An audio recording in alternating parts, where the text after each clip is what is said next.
descompensada. El doctor es Víctor Enríquez Auba.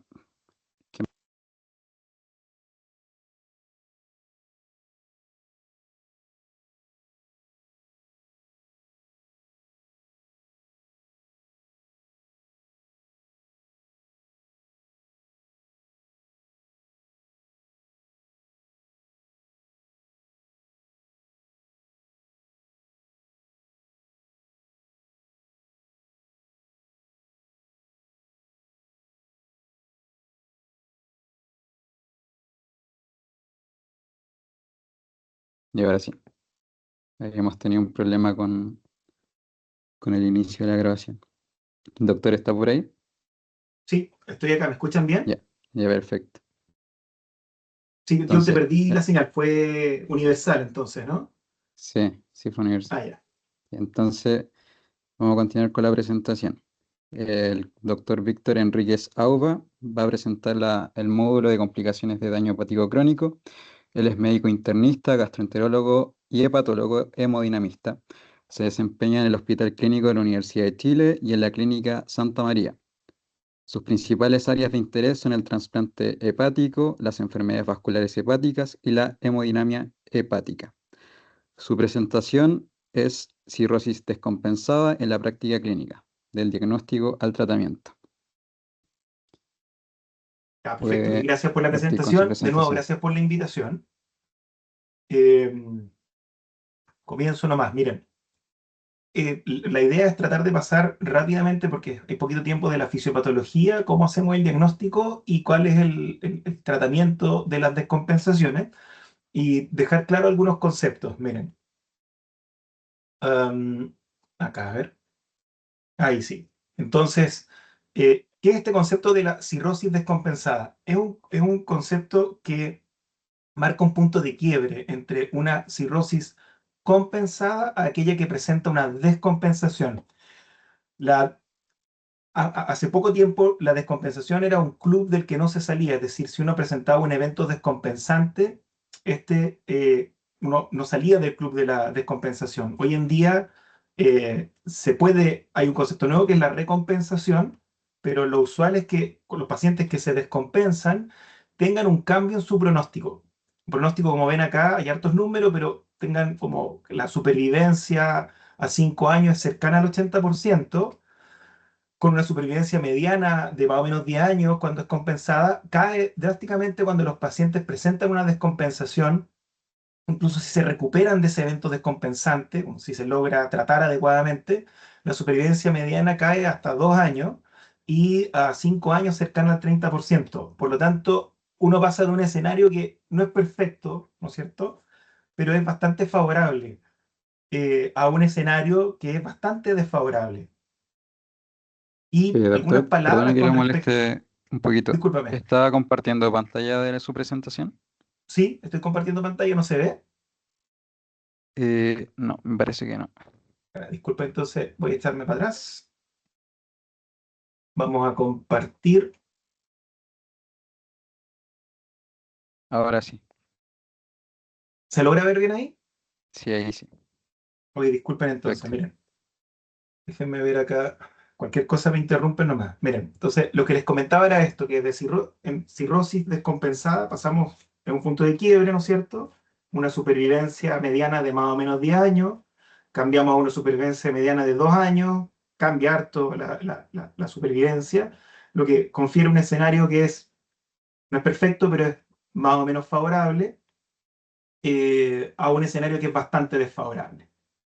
Así que unas palabras de la fisiopatología de la cirrosis. Recuerden que la cirrosis, el hígado se fibrosa, aumenta la resistencia, tenemos un aumento de resistencia que es fijo, que es más o menos el 70%, pero hay un aumento de resistencia que también es dinámico. Eso quiere decir que puede cambiar con fármacos. Ahí el uso de carvedilol en la cirrosis hepática, que disminuye la resistencia hepática.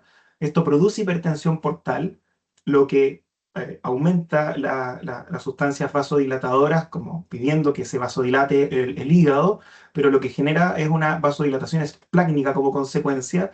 Esto genera una hipovolemia efectiva, es decir, se sensa que hay menos volumen porque está la circulación esplácnica dilatada. Esto activa el sistema renina-angiotensina, aldosterona, ADH, con retención de sodio y agua en el riñón, y también activa el sistema nervioso simpático con aumento de la frecuencia cardíaca y el gasto cardíaco, lo que produce una circulación hiperdinámica, aumento del flujo portal, lo que cierra el círculo de la hipertensión portal. Pero además hay también aumento del factor de crecimiento endotelial vascular, lo que produce colaterales, por ejemplo, muy importantes para la complicación de la hemorragia varicial, y también aumenta el flujo portal, lo que también hace que se perpetúe el círculo de la hipertensión portal. Ahora, uno podría imaginar las descompensaciones como este dragón de tres cabezas, con la ascitis por un lado, la hemorragia varicial por el otro y la encefalopatía hepática. Estas tres descompensaciones son universalmente aceptadas. Entonces, cuando tenemos una cirrosis, y hablamos de que el paciente tiene cirrosis, decimos si está compensada o descompensada, y cuando está descompensada, hacemos referencia a cuál de estas tres descompensaciones es el problema. Y partamos por la primera cabeza de esta triada, que es la citis. La citis no es más que el líquido libre en la cavidad peritoneal. Recuerden que cuando se pierde el equilibrio de la cantidad de líquido que se produce y la cantidad de líquido que se absorbe, o sea, empieza a acumularse el líquido, y esto es lo que se produce ascitis. Tiene hartos mecanismos, pero principalmente son dos: los que dependen de la hipertensión portal y los que no dependen de la hipertensión portal. Fácil, si uno tuviera que hacer una apuesta, el 90% de las ascitis son por hipertensión portal, y el 90% de las ascitis que son por hipertensión portal son por cirrosis. Así que es muy probable que cuando uno ve a alguien con ascitis, es casi seguro que va a ser por cirrosis, solamente por probabilidades. Sin embargo, no olvidar que hay otras causas de ascitis, eh, que vamos a mencionar un poco más adelante, y en especial aquellas que no dependen de hipertensión portal requieren un enfoque totalmente distinto al que vamos a dar acá. Así que de aquí en adelante vamos a hablar de hipertensión portal cirrótica. Así que el modelo fisiopatológico es un modelo que es eminentemente hidráulico, como de cañerías. Lo que hablamos al principio: hipertensión portal, vasodilatación esplénica, activación del sistema renina-angiotensina-aldosterona, retención de agua. Pero también hay un nuevo paradigma que se está introduciendo, que es la disfunción inmune. Estos pacientes presentan translocación bacteriana frecuente con disfunción inmune, un sistema innato persistentemente eh, activado, y esto va a generar cambios en el enfoque terapéutico. Hoy día tratamos con un enfoque netamente hidráulico, ¿no es cierto?, de fluidos, con diuréticos, paracentesis y TIPS, y probablemente en el futuro vamos a ver algo de modulación inmunológica, y vamos a ver fármacos, cosa que hay estudios promisorios, pero todavía no está en la práctica clínica. Con respecto a cómo clasificar la citis con respecto a su severidad, el grado 1, que es leve, es aquella que se detecta solo con el ecógrafo y no confiere descompensación. Cuando la citis es clínica, y es grado 2 o grado 3, cuando esa tensión es severa, es decir, cuando hay onda a la percusión, esta sí confiere la conceptualización de cirrosis descompensada. Ahora, rápidamente pasemos al diagnóstico. Es súper importante que, si ustedes están en la urgencia y le llega un paciente con una ascitis que está debutando o está descompensado, y el paciente presenta ascitis, debe puncionarse la ascitis antes de las 12 horas. Ojalá en la urgencia, pero si ustedes están recibiendo en sala a un paciente que llegó con ascitis de la urgencia, rápidamente tienen que puncionarla para hacer una paracentesis diagnóstico, porque hay que diagnosticar peritonitis bacteriana espontánea. Por lo tanto, es algo que no hay que diferir, hay que hacerlo ya. ¿Y para qué hacemos esto? Justamente para poder hacer el diagnóstico de peritonitis bacteriana espontánea, y esto se hace a través del recuento celular, pero también hay que ver si esta citis depende de hipertensión portal con el famoso GASA, que vamos a ver ahora. Y para esto hay que pedir, además en el estudio bioquímico, hay que pedir albúmina en el líquido ascítico, y en paralelo albúmina sérica, albúmina de plasma, para poder hacer el cálculo de GASA. Y es también bien importante que se lleven el mensaje que hay que tomarle cultivos, y estos cultivos deben ser en frasco de hemocultivo. No basta con el frasquito estéril, porque el rendimiento es muy bajo, es más o menos el 30%, aumenta hasta un 90%, y tienen que tratar de echarle la mayor cantidad posible al frasco, 10 ml o más, porque de esta forma tenemos la posibilidad de capturar estas bacterias que están disueltas en el líquido acítico, y se recomienda mandar un frasco de anaerobio, casi siempre la infección es anaerobia, pero también, perdón, quiero decir aerobio, pero también, casi siempre la infección es aerobia, pero también hay que pedir frasco anaerobio, que es lo que se recomienda.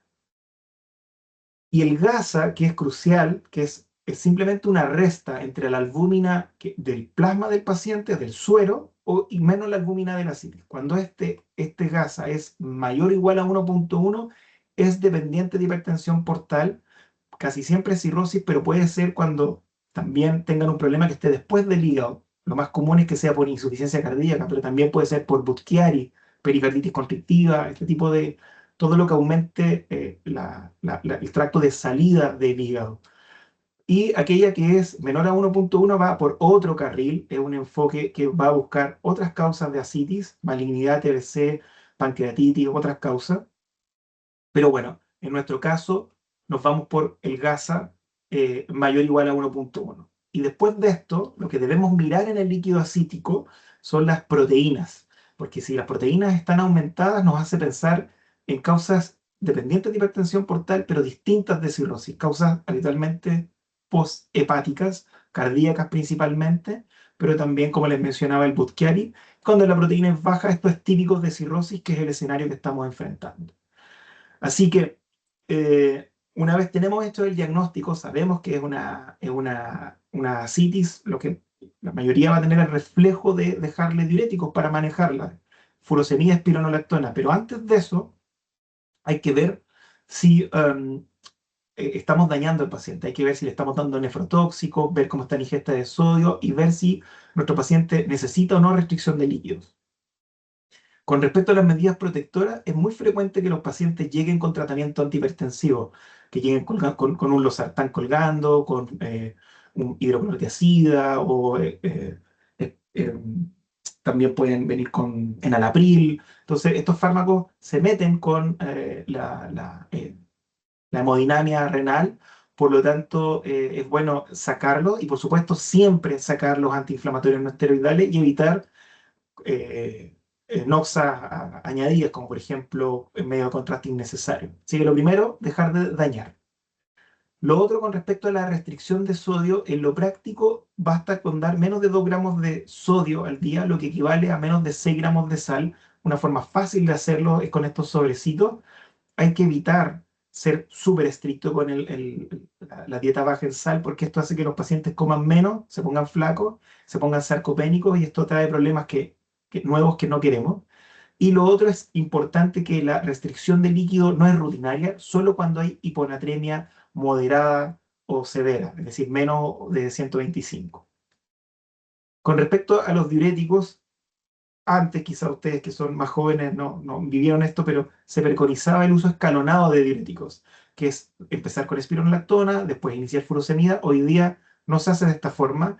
Esta relación de 100 de espiro con 40 de furo da como en el sweet spot, en el punto preciso, para compensar la caliuria con la retención de potasio y evitar así efectos adversos. Con respecto a las metas de tratamiento, la meta es que el paciente no baje tan rápido de peso, no más allá de medio kilo al día, porque este es el límite de capacidad absortiva que tiene el peritoneo. Más de eso, probablemente esa extracción de líquido que estamos haciendo provenga del intravascular, y eso nos va a secar al paciente y vamos a tener los problemas que queremos evitar. Se debe ajustar cada 2 o 3 días. La recomendación es duplicar la dosis, pero esto no es lo más... o sea, no siempre es de esta forma. Las dosis máximas son las que les pongo ahí.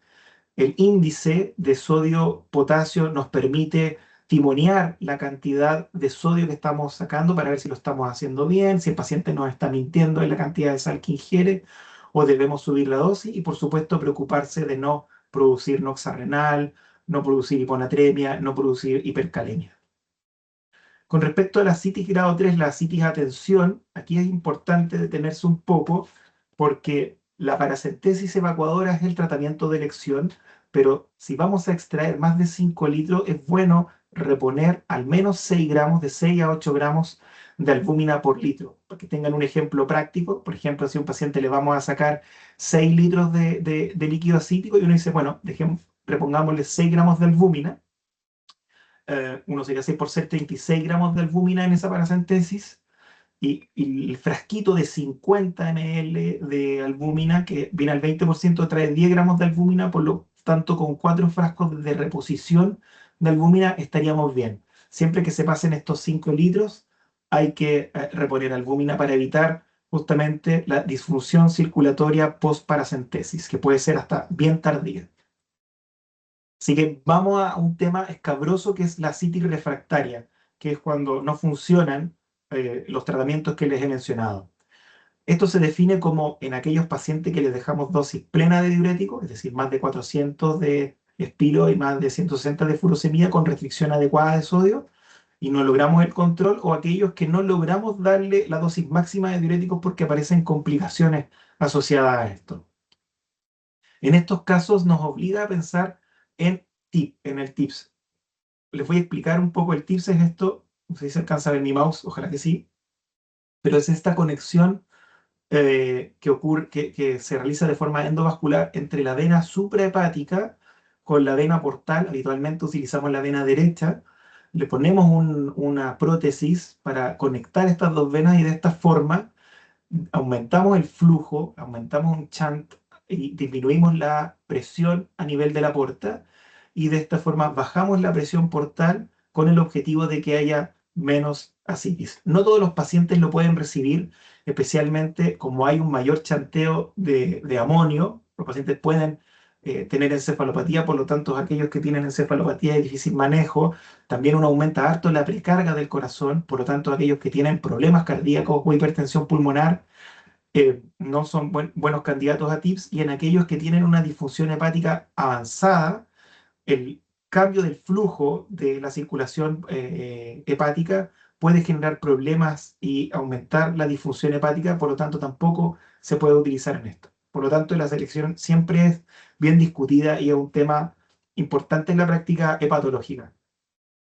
Cuando los pacientes no les podemos dar TIPS, ni tampoco lo podemos trasplantar, podemos utilizar catéteres paliativos para drenaje en la casa, pero tienen un alto riesgo de infección, como el 30%. Por lo tanto, esto se reserva para pacientes que de verdad como que están en condiciones bastante deterioradas, y uno lo hace para que no se hospitalicen tanto. Se evita habitualmente, pero hay casos donde lo usamos.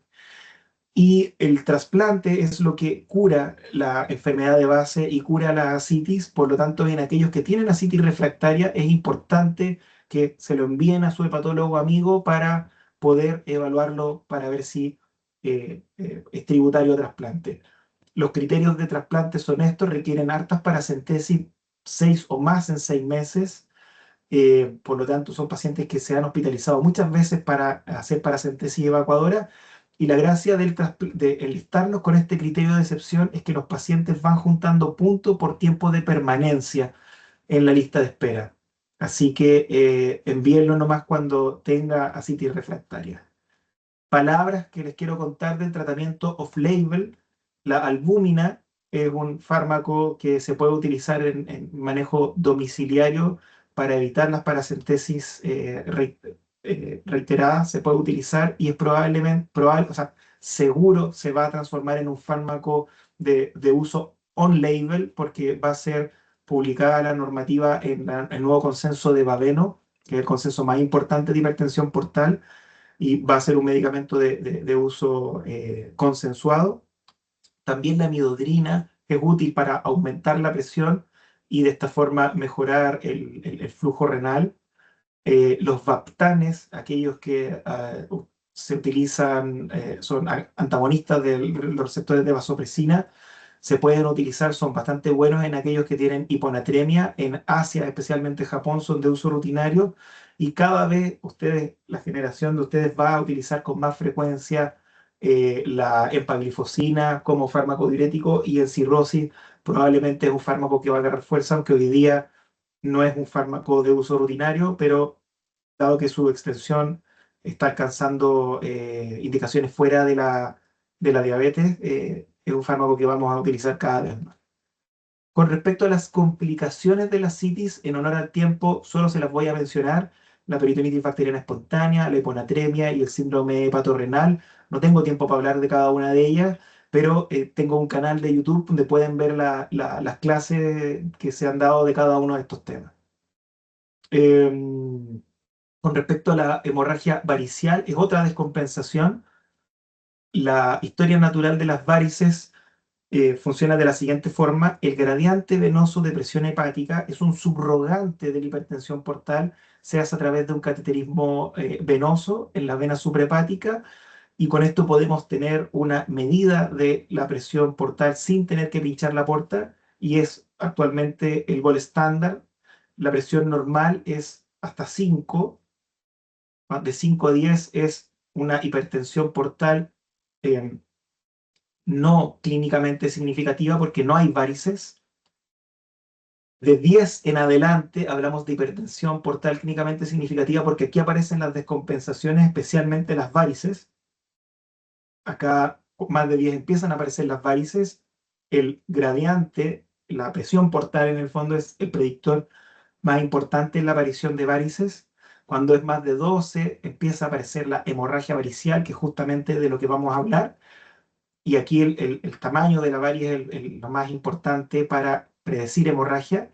Y cuando esta es más de 20, hay recurrencia de la hemorragia con mucha frecuencia.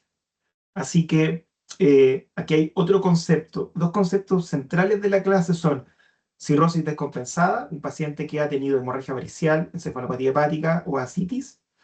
Y el otro concepto importante de la clase es este, que es hipertensión portal clínicamente significativa, que se define a través de la hemodinamia hepática, pero no es la única forma de hacerlo, ya que cuando los pacientes se realizan una elastografía, que es un examen que permite medir la dureza del hígado, es un examen ambulatorio bastante disponible y cada vez más, cuando está en más de 25, usualmente hablamos de hipertensión portal clínicamente significativa, lo que se traduce en la indicación de carvedilol, y también cuando en el examen físico ven circulación colateral, por ejemplo el caput medusa, o en las imágenes ven circulación colateral, o en la endoscopía vemos varices esofágicas, estamos en presencia de este concepto: hipertensión portal clínicamente significativa.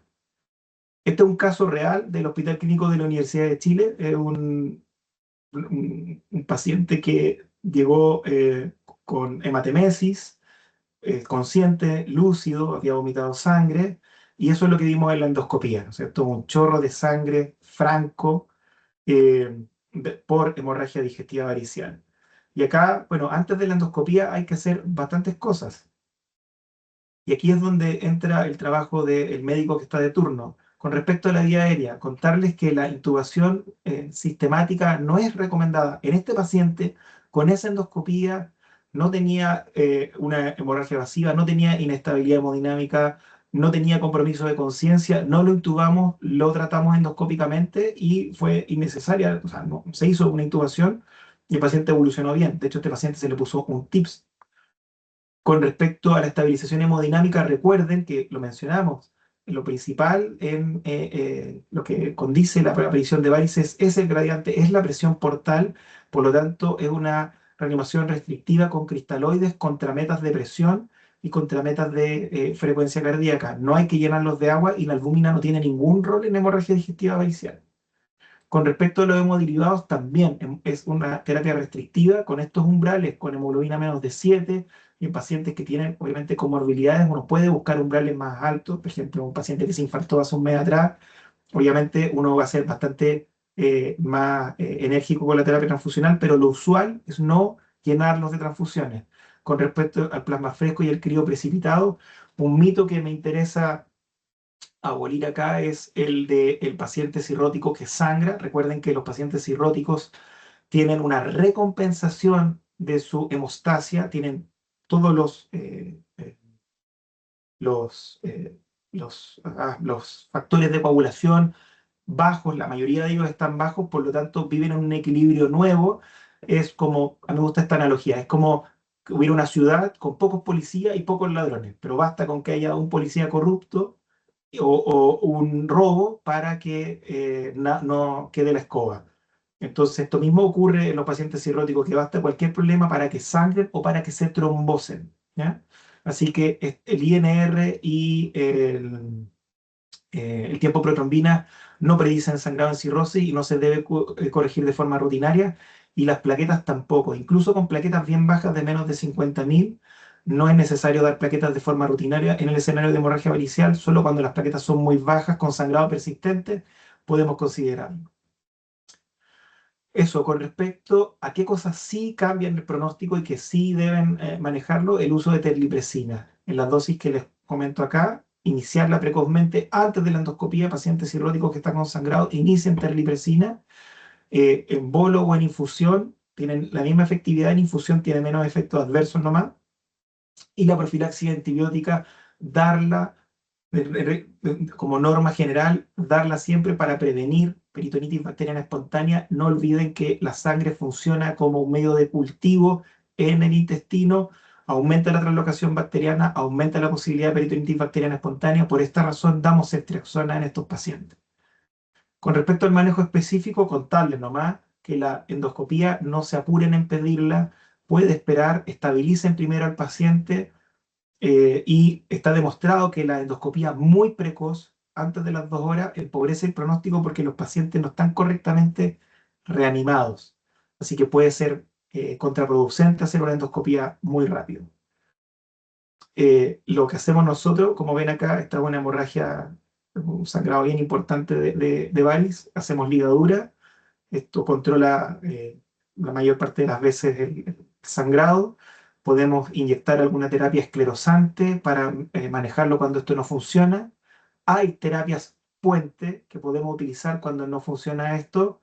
Podemos utilizar polvos hemostáticos como terapia de rescate. Utilizamos también stent, que lo instalamos por vía endoscópica. Y cuando no está disponible tan fácil la endoscopía, por ejemplo, en regiones, este es un escenario, los que vayan a devolver en regiones, es un escenario bastante frecuente. Puede ser que tengan que ver una sonda Senstaken o una sonda Minnesota, que tiene la gracia de que tiene un punto de succión por encima de los globos, para ir sacando sangre desde ahí. Pueden utilizarlo para salvar la vida del paciente, pero programen la endoscopía para el otro día para retirarla rápidamente y evitar la necrosis. Que sí deben pensar en hemorragia digestiva, tienen que preguntarse si este paciente va o no va a necesitar TIPS. Hay escenarios súper claros que son cuando hacemos la endoscopía y no logramos control. Ahí la indicación es un TIPS de salvataje para que el paciente no se muera. Lo otro es que logramos un control inicial, pero después vuelve a sangrar el paciente. Antes de los 5 días hacemos un TIPS de rescate. Y después hay un escenario que es el preemptive TIPS o early TIPS, que es el TIPS preventivo, el TIPS temprano, donde los pacientes tienen tanto riesgo de sangrado, que son estos pacientes que tienen Child C de 10 a 13, o tienen un Child B con sangrado activo, como vieron a la paciente de acá. De hecho, ese es exactamente el caso del ejemplo que les puse al principio. O en los lugares que tenemos disponible una hemodinamia hepática. A esto me dedico yo, y la idea es que si alguno está interesado en seguir el camino de la hepatología, la idea es que cada vez seamos más hepatólogos haciendo los gradientes y haciendo hemodinamia hepática. Pero si no, pueden preguntarle a su hemodinamista de confianza para hacer este estudio. No es para nada astronáutico, es un examen que se puede hacer, así que puede ser necesario en algunos casos. Cuando esto está, tenemos que pensar en que este paciente puede necesitar un TIPS. ¿Qué hay que hacer después de la ligadura? Hay que programar sesiones de endoscopía cada 2 a 4 semanas hasta que no quede ninguna variz. De ahí le hacemos una endoscopía a los 6 meses, y si no hay varices a los 6 meses, hacemos endoscopías anuales. Y dar carvedilol. La dosis mínima efectiva es de 12,5 y hasta 25. Y por supuesto la combinación es de regla. Eso con respecto a la segunda descompensación, a la hemorragia varicial. Y vamos a la última, la encefalopatía hepática, donde hay más novedades. Les cuento que la encefalopatía hepática es una disfunción cerebral que tiene la gracia de que es reversible. La gran mayoría de las veces se revierte, y el espectro es súper amplio, desde pacientes que cuesta un montón hacer el diagnóstico, pasando por la somnolencia, que se hace cada vez más evidente, hasta pacientes en coma. Y la fisiopatología, en breves palabras, tienen que ver con que normalmente la producción de amoníaco, de amonio, por la digestión de proteína y por la producción bacteriana en los hígados sanos a través del ciclo de urea se excreta a través de la orina, pero esto se pierde en la cirrosis y ya sea por presencia de chant, como les mostraba en el TIPS, que genera un chant artificial, este amonio bypassea el hígado, o también porque el ciclo de urea es inefectivo por pérdida de masa hepatocitaria, hay mayor amonio en sangre, hay una hiperamonemia como evento cardinal, eh, pero no es lo único, porque vemos pacientes que presentan hiperamonemia pero no tienen encefalopatía. Por lo tanto, hay un montón de factores sistémicos, les destaco la hemorragia digestiva, les destaco los trastornos hidroelectrolíticos, uso de medicamentos, ¿no es cierto? Esto puede aumentar la permeabilidad vascular, la permeabilidad de la barrera hematoencefálica, y con esto aumentar la concentración de amonio en el cerebro, en especial en el astrocito. El astrocito, para hacer buffer de amonio, lo que hace es el glutamato se adhiere al amonio y se transforma en glutamina, que es una molécula pues, bien osmótica, y el astrocito se hincha. Con esto se genera la disfunción neuronal también. Yo que me gustan mucho las analogías, esto es como que el astrocito es el sonidista del músico y las neuronas son los músicos. Esto no ocurre por problemas en las neuronas, ocurre por problemas en los astrocitos. Y esto genera la disfunción neuronal de forma secundaria y de esta forma se generan las manifestaciones clínicas eh, de la encefalopatía hepática. La clasificación de Westhaven, desde el 79 está esta clasificación y hasta la fecha, 2026, la vamos a seguir usando y probablemente esto va a permanecer. No creo que haya una mejor clasificación para ver la severidad. Grado 1 es aquella que es difícil de diagnosticar. Si se dan cuenta, se parece a un posturno cualquiera. Inatención en actividades cotidianas, menor concentración, dificultad en operaciones matemáticas. Entonces puede pasar desapercibida, y en grado 1 y también en encefalopatía mínima, que no es objetivo de la clase, que no son descompensación propiamente tal, la encefalopatía mínima, em, eh, es lo que llamamos encefalopatía encubierta. Y después, en grado 2 en adelante, donde aparece bastante evidente el diagnóstico y aparece la asterixis, hablamos de encefalopatía manifiesta o evidente. Y no olvidar que la asterixis no es un temblor, es una mioclonía negativa, es decir, es una pérdida del tono muscular que uno lo explora frecuentemente con este ejercicio de extender los brazos y extender la palma, y se cae la palma. Y esto es bastante característico de la encefalopatía hepática. Después, cuando esto se hace más profundo, somnolentos, confusos, mayor desorientación, estamos en grado 2, y en el coma ya estamos en grado 4. El diagnóstico, para no extenderme más, lo primero es ver si el paciente tiene una enfermedad hepática evidente, es decir, que tenga una enfermedad hepática, que tenga una severidad importante, es decir, que ojalá que sea de un child A en adelante, porque si es poca la cirrosis, cuesta pensar, si es una cirrosis no tan grave, cuesta pensar en que sea solo por cirrosis, y ahí uno podría pensar que los pacientes van a tener un chant portosistémico dominante y que no sea solo por disfunción, por insuficiencia hepática. Y el amonio sérico, yo soy team amonio.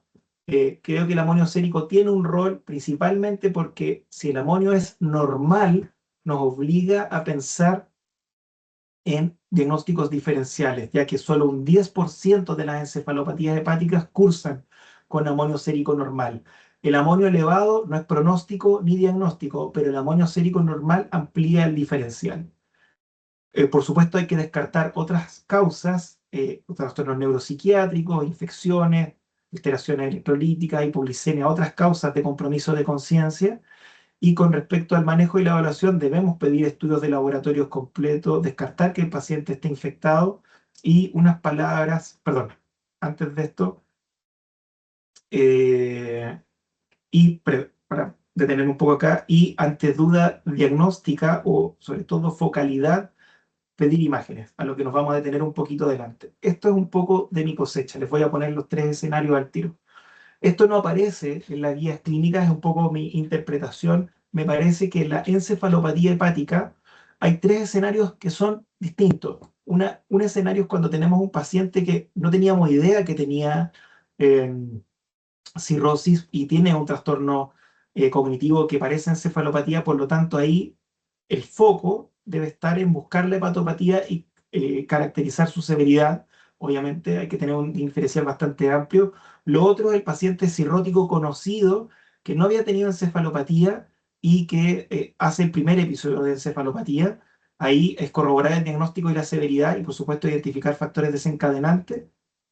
Y otro es el paciente que ya lo conocemos, tiene cirrosis, se ha mandado un montón de veces encefalopatía y está en la quinta encefalopatía.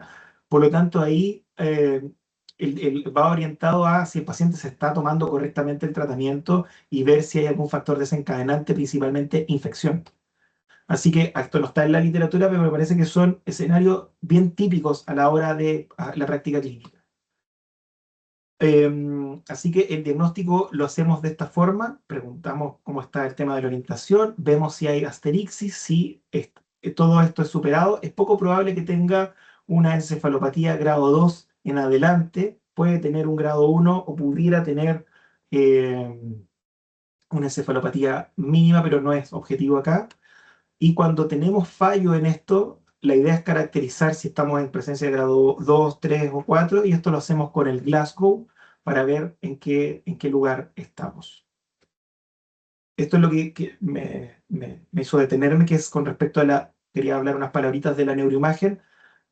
La imagen de cerebro, el escáner o la resonancia no es necesaria para hacer el diagnóstico. Sin embargo, cuando hay duda de diagnóstico, por ejemplo, un paciente, no sé, que tiene una hemiparesia, ¿no es cierto? Y pensamos que tiene encefalopatía, o no responde bien al tratamiento habitual, debemos hacer una neuroimagen para descartar que no haya algún problema concomitante. Por ejemplo, un paciente que tuvo alguna caída y se dio un golpe en la cabeza. Obviamente tiene que hacerse una neuroimagen. ¿Qué con respecto al arsenal terapéutico? Lo estándar es la lactulosa y la rifaximina y el PEG. Hay fármacos que han agarrado evidencia, el LOLA, el L-ornitina, L-arginina, eh, son fármacos que se pueden utilizar de forma endovenosa y han agarrado evidencia. En Chile lamentablemente no está disponible. Los aminoácidos de cadena ramificada tienen evidencia discreta, pero se pueden utilizar. El zinc es debatido y el chant, cuando hay un chant predominante, se puede utilizar, y la albúmina de la diálisis es eminentemente para la encefalopatía hepática en el contexto de falla hepática fulminante, y el trasplante fecal y antagonistas de GABA, la verdad que son más bien emergentes, no hay evidencia. Así que quédense con esta primera barrita de lactulosa, rifaximina y PEG. La lactulosa, solo mencionar que no hay techo. La cantidad de lactulosa necesaria para que el paciente vaya 4 veces, 3 a 4 veces al día a tener deposiciones. El PEG es igual de efectivo a pesar de que no acidifica y no hace la trampa de amonio. Es igual o más efectivo en algunos trials con respecto a la lactulosa, así que pueden usar lactulosa, PEG o combinarlos. Y la rifaximina, que reduce las poblaciones bacterianas y reduce la producción de amonio bacteriano, también es útil para el control y en especial para reducir la recurrencia. Esos son los tres fármacos de uso rutinario. Así que si uno quisiera quedarse con la receta de cocina, tenemos un paciente con alteración del sensorio. Obviamente vemos qué tan deprimido está y hacemos el ABC, hacemos los estudios necesarios para descartar otras causas, corroboramos el diagnóstico de encefalopatía. Si está muy grave, lo mandamos a una UCI o una unidad monitorizada. O sea, tratamos, buscamos y tratamos los factores precipitantes y el tratamiento específico con lactulosa, rifaximina, y cuando esto no funciona podemos utilizar PEG, LOLA cuando llegue a Chile y otros fármacos, y evidentemente si no nos está funcionando ampliar el diferencial. ¿Qué hacer después del primer episodio? Manejar adecuadamente con lactulosa, es una buena idea dejar rifaximina, no hagan privación nutricional, no restrinjan proteína, eso ya no es necesario, otro mito a sacar. Y por supuesto, si hay encefalopatía persistente o recurrente, mándenlo nomás con nosotros al hepatólogo para poder evaluarlo para ver si necesita trasplante. Así que finalmente, conociendo bien cómo tratar a este dragón de tres cabezas, dándole un tratamiento adecuado, vamos a seguir enfrentando al dragón de tres cabezas, pero bastante más amistoso. Así que eso, muchas gracias por su atención. Disculpen por extenderme. Muchas gracias, doctor, por su participación, su clase muy interesante. Ahora vamos a tener breves minutos para poder realizar algunas preguntas que puedan haber surgido durante la clase, para que la puedan dejar en el chat, así las pueda leer y compartir con el doctor. Ningún problema. Oye, lo último, déjenme pasar la promo. Está disponible el diploma de problemas frecuentes en gastroenterología clínica. Es la primera versión, es online. Para los que les interesa seguir el camino, va a empezar y yo presido el módulo de hígado. Así que están todos invitadísimos a participar si es que quieren hacerlo. Genial. También si nos puede compartir su canal de YouTube, Ahí se que los dijo que dejé, tenía las es mi clases. nombre. Muy, Ah, muy ya, creativo el perfecto. nombre. Ya, muchas gracias, doctor. Al parecer no hay preguntas. em, no han aparecido preguntas en el chat.